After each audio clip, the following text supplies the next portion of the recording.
Meus irmãos, paz do Senhor, Shalom Adonai, paz, e ela como você cumprimenta aí na tua comunidade cristã, aceita a paz. Bom, eu quero ler com você a palavra de Deus e trazer uma reflexão. Capítulo de número 6, versículo 9, 10, 11, 12, 13 e o 14. É o que vamos ler. Está escrito: portanto, vós orais ou orareis assim: Pai nosso que estás nos céus, santificado seja o teu nome. Venha o teu reino, seja feita a tua vontade, assim na terra como no céu. O pão nosso de cada dia nos dá hoje. Perdoa-nos as nossas dívidas, assim como nós perdoamos aos nossos devedores.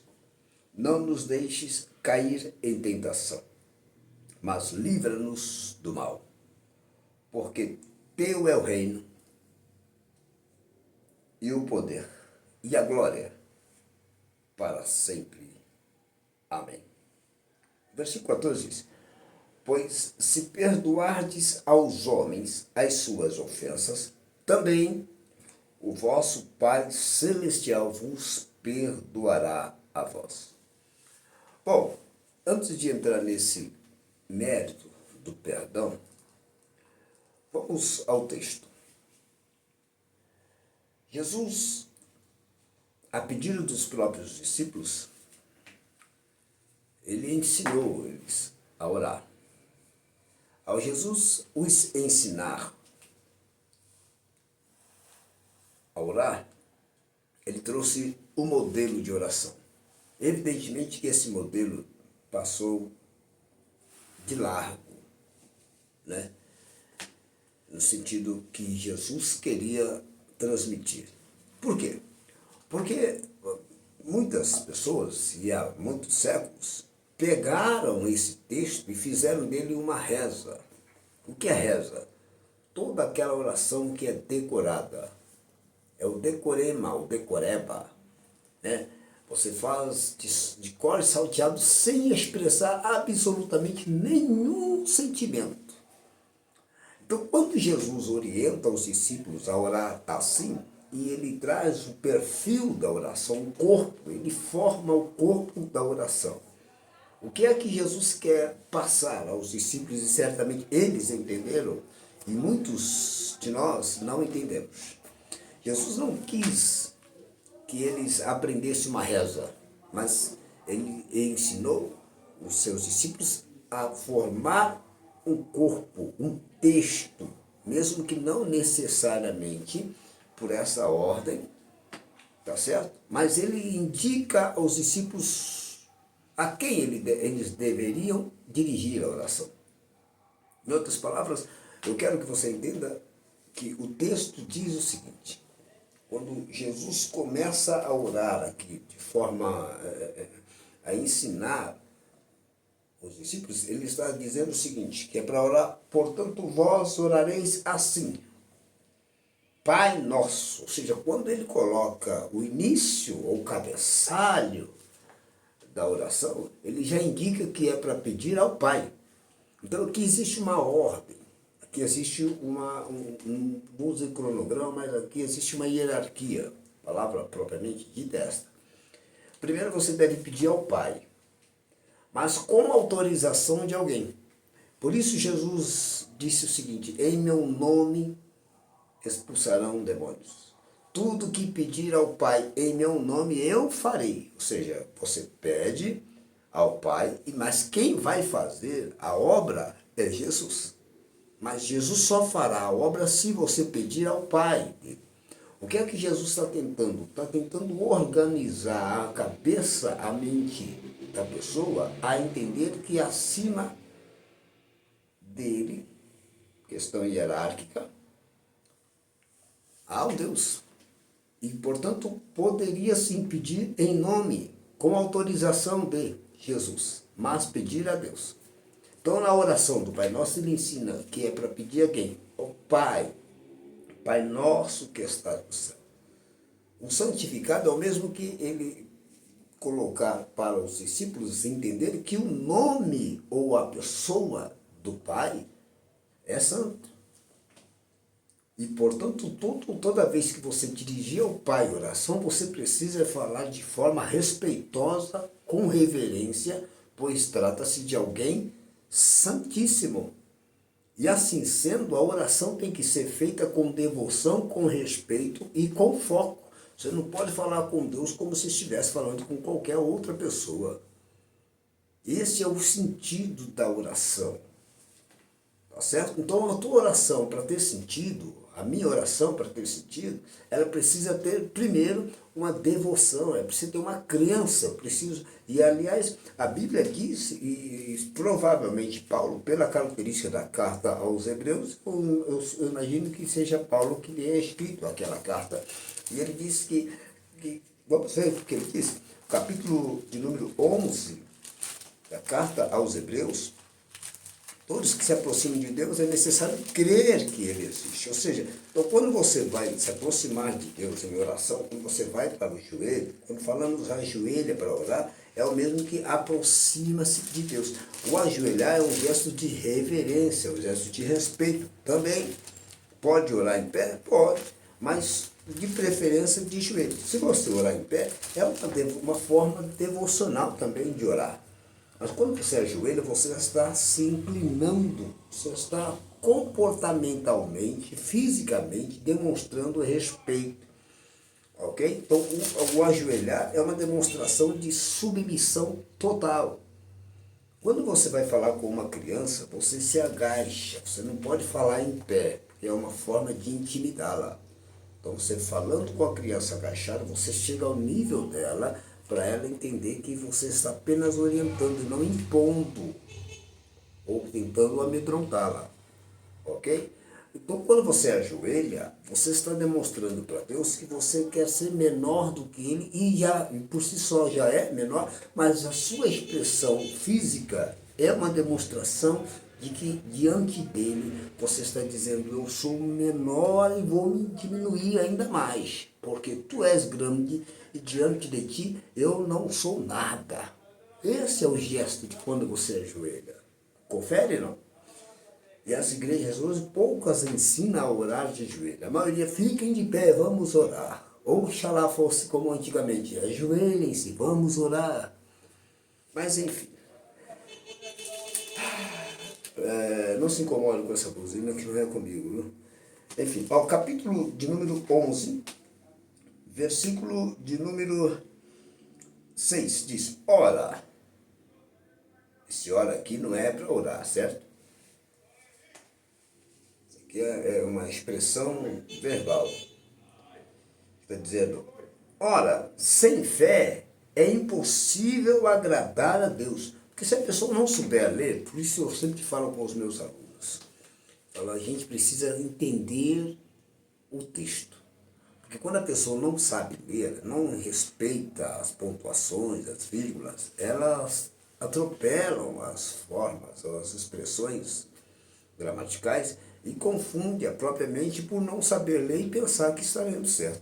Observa aqui que o versículo diz: ora, sem fé é impossível agradar a Deus. Se você não respeitar essa vírgula, o que você vai dizer? Ora sem fé. Ora sem fé. Não. O ora é o mesmo que dizer oxente. Ok? Mas na expressão linguística que denota aqui que é um comportamento verbal do próprio escritor, o apóstolo Paulo, provavelmente, quer dizer assim: ora, sem fé é impossível agradar a Deus, porque é necessário que aquele que se aproxima de Deus, então vou dizer, esse aproximar é o mesmo que ajoelhar-se para orar, aquele que se dirigir a Deus para orar, é necessário crer que Ele existe e que é galardoador dos que o buscam. O que é galardoador? Ele recompensa, ele responde, ele dá o retorno aos que o buscam. Então, essa busca, ela precisa ser regrada de confiança. Você tem que orar com confiança, com convicção, com certeza da resposta. Mas essa certeza não é suficiente por si só se você não orar com submissão e com conhecimento, com inteligência, com definição do que você de fato quer. Observe aqui no capítulo 10, versículo 48, 46 ao 48 ali, do próprio do livro de Marcos, Evangelho de Jesus Cristo segundo escreveu Marcos. E Jesus pergunta para o cego de Jericó, o que queres que eu te faça? Então você precisa ter uma definição do que é que você quer. Porque às vezes a pessoa vai para o joelho, né, vai ajoelhar e vai falar com Deus, mas não sabe o que quer e nem sabe como pedir. Evidentemente que quando Paulo escreve dizendo que nós não sabemos pedir como convém, essa expressão não é na questão verbal. Não é que você não saiba conjugar o verbo ou usar as palavras, não. O não sabeis pedir como convém é quando você está extremamente angustiado e não tem palavras. Então essa angústia que tira de você toda a condição de expressar em palavras o que você pede, o Espírito de Deus intercede por você por gemido, ou seja, você não consegue imprimir ou exprimir alguma palavra, você não consegue expressar alguma palavra, só geme, só chora. Aí o Espírito Santo vai trazer a tradução desse choro, dessa angústia que você está sentindo e levar a Deus, tá certo? Para que Deus entenda a dor, a intensidade do sofrimento que você está passando e te dá a resposta mesmo sem palavras verbais. Ok? Então é nesse sentido, não sabeis orar como convém, é nesse sentido. Porque se Deus, né, através de sua palavra, nos orienta a orar, é porque, evidentemente, nós temos uma capacidade, nós temos a faculdade mental suficiente de saber colocar as palavras e pedir aquilo que precisamos. Isso daí vem ao encontro do que estou dizendo acerca da oração ensinada por Jesus, a oração do Pai Nosso. Porque se você, naquilo que você precisar, você precisa de uma bênção espiritual, bênção material. Quando eu falo bênção espiritual e material, para aqueles que não são evangélicos, entendem que quando falamos bênçãos espirituais, são bênçãos não necessariamente materiais. E qual é a diferença da bênção espiritual com bênção material? Bênção espiritual, por exemplo, você quer ter fortalecimento espiritual para ter disposição para ler uma Bíblia, disposição para orar, disposição para seguir a religião, ir ao culto. Isso chama-se bênção espiritual. Tá certo? São bênçãos para fortalecer a tua religiosidade. Eu já expliquei o que é religiosidade aqui. Se for necessário, eu explicarei de novo, mas não agora, em uma outra ocasião. Mas tem vídeos gravados aí acerca dessa orientação que eu já dei, acerca do que é religião e do que é religiosidade. O assunto aqui agora é sobre oração. Então Jesus ele traça um perfil do que é oração. Primeiro, pedir ao Pai. Reconhecer a santidade do Pai. Por isso, santificado seja o teu nome. Venha o teu reino. O que é vir o reino? É deixar Deus reinar. Então, quando Deus tem liberdade para reinar, significa dizer que ele tem liberdade para responder ou não responder e fazer do jeito dele e não do nosso. Por isso, seja feita a tua vontade, assim na terra como no céu. Vontade tanto das bênçãos espirituais, se for da vontade de Deus, ele concederá, e se não for, ele não concederá. A exemplo do que o próprio apóstolo Paulo, numa situação que ele vivia, ele pediu, e segundo na sua carta, ele chega a dizer que pediu 3 vezes para que Deus tirasse um determinado espinho na sua carne, e Deus disse, né, a minha graça te basta. Ou seja, recusou a dar esta libertação, porque Deus daria resistência para ele passar por aquela dificuldade, por aquele desafio supostamente espiritual. E assim sendo, então Deus não deu a bênção espiritual que ele pediu. Isso é próprio de Deus, o dar ou não dar. Ok? Portanto, ou porém, quando tem essa oração, nós devemos entender que não é para rezar, é para orarmos as palavras que precisamos levar a Deus. Seja uma bênção para a sua casa, para o seu casamento, uma bênção para o seu emprego, ou pedir um emprego, pedir perdão, pedir ajuda para ser liberto de determinado vício. Então você precisa usar suas próprias palavras. A oração do Pai Nosso nada tem a ver com as suas palavras. Isso aqui é um modelo para você saber dirigir a Deus, pedir o que você precisa, mas dentro deste modelo, ou seja, vai pedir alguma coisa, pede para Deus em nome de Jesus. Ok? E sempre reconhecer de novo que o reino, que o domínio, a glória pertence a Deus eternamente. Então, o que vier a receber de Deus, glorifica a Ele. Não diga que foi por causa do seu esforço, por causa da tua sabedoria, por causa do teu salário, por causa do teu... Não é nada por isso. É porque Deus foi bondoso e te deu o que você pediu. Então, precisa agradecer a Ele por Ele ter respondido a tua oração em nome de Jesus. Ok? Bom, aí vem o versículo 12. Eita, isso que é importante. Ó. Perdoa-nos as nossas dívidas, assim como, ou seja, proporcionalmente como eu tenho perdoado. Se você tem dívida com Deus, qual é a dívida? Tuas falhas, teus erros. Ok? Nós sempre estamos em falhas com Deus. Sempre estamos em dívidas com Deus. Porque erramos sempre. E sempre pedimos que Ele nos perdoe. E aí Jesus está colocando nós em maus lençóis. Por quê?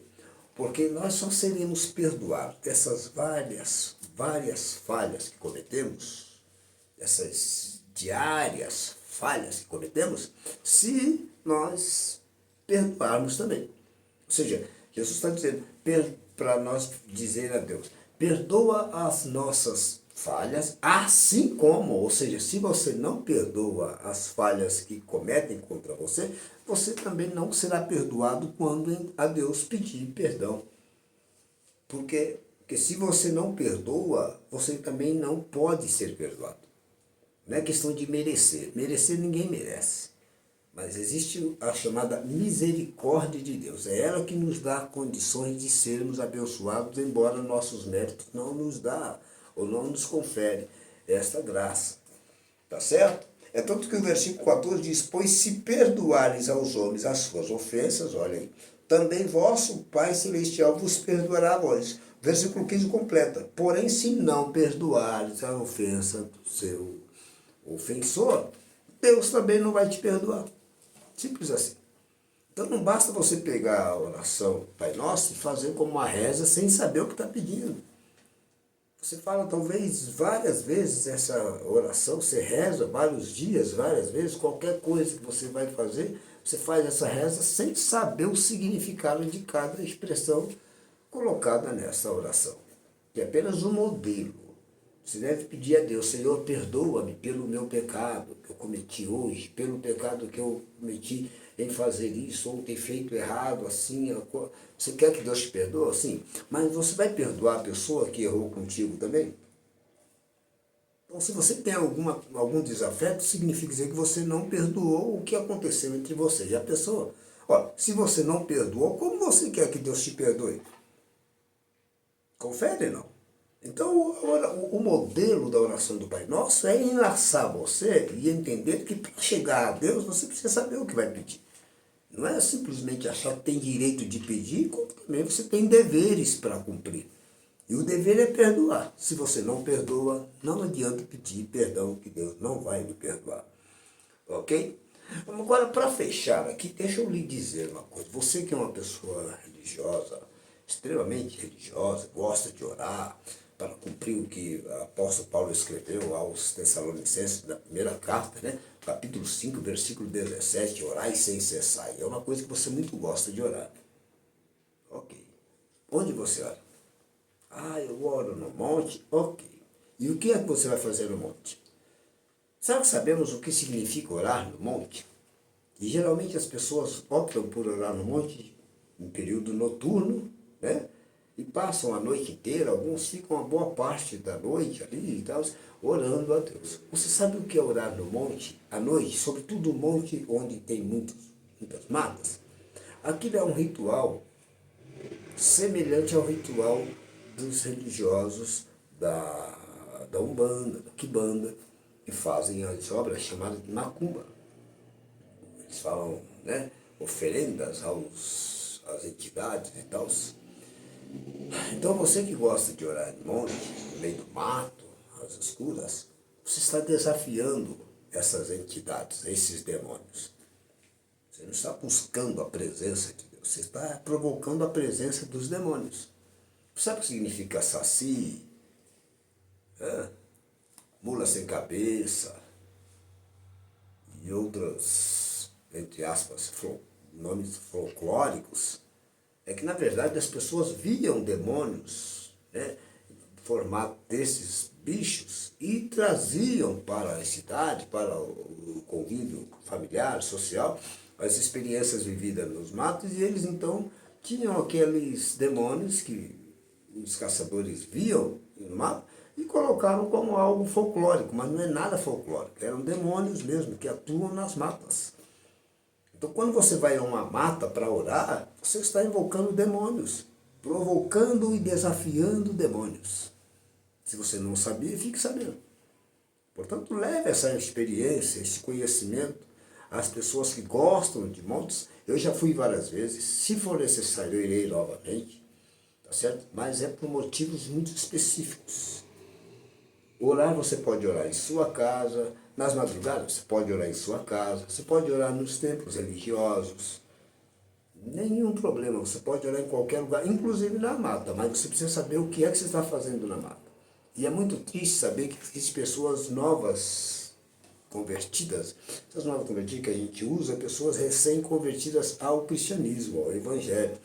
E aí, algumas pessoas, né, inadvertidamente, talvez por falta de conhecimento, por ignorância, estupidez, sei lá qual foi o motivo, pegar essas pessoas e levar para o monte. Vamos morar lá no monte. Primeiro que é uma experiência. Daí vem a definição que nós falamos em outro vídeo, da religiosidade.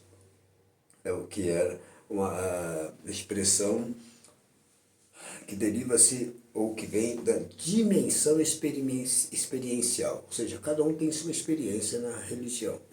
Uma pessoa inexperiente na religião vai fazer o que no mato? Desafiar Satanás tão cedo?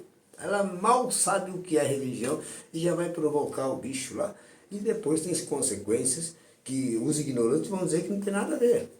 Mas não tem nada a ver para eles, que são ignorantes e pior do que isso. Mais que ignorante é ser estúpido, dizer que não tem nada a ver o que estou dizendo. Eu sei o que estou falando.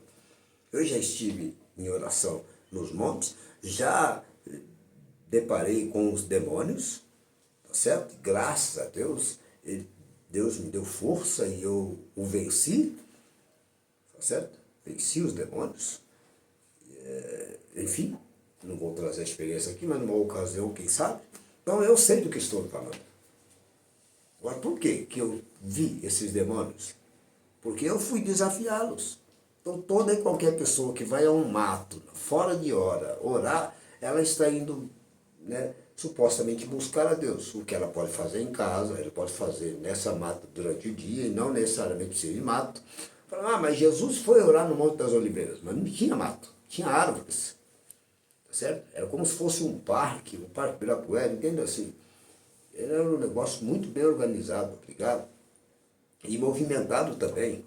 Por isso que era chamado prensa do azeite, porque ali eles trabalhavam produzindo azeite. Então não era um lugar ermo, não era um mato, não era um lugar escondido, tá certo? Então quando Jesus foi para o deserto, com o propósito de ser tentado, a Bíblia diz que o Espírito Santo levou Jesus exatamente para ser tentado. E ele foi tentado. Você quer ser tentado? Se é o Espírito Santo que está levando você para o mato, ok, mas se é por vanglória ou por status, eu vou no monte, eu sou homem de oração, eu oro no monte, você pode, pessoa de oração não precisa orar necessariamente apenas no monte. Pode orar em casa, pode orar dentro do carro, pode orar no trabalho, pode orar dirigindo. Precisa ter consciência do que está fazendo, evidentemente, não pode fechar o olho. Mas pode estar em oração. Ok? Bom, Infelizmente eu não posso me alongar muito nesta mensagem, mas é uma orientação para você. Oração do Pai Nosso não é reza, é para você seguir o modelo de como orar, dirigir a Deus a sua oração e saber que dele é o reino, o poder e a glória. Então a glória é dele, o reino é dele, é ele quem domina, é ele quem diz o que você deve ou não fazer e, portanto, você deve perdoar para ser perdoado também. E se quiser orar no monte, busque conhecimento, entendimento antes de tomar tal decisão, porque orar no monte é desafiar Satanás. E a Bíblia diz para não tentar o Senhor teu Deus. Fique com Deus e até a próxima, se Deus quiser.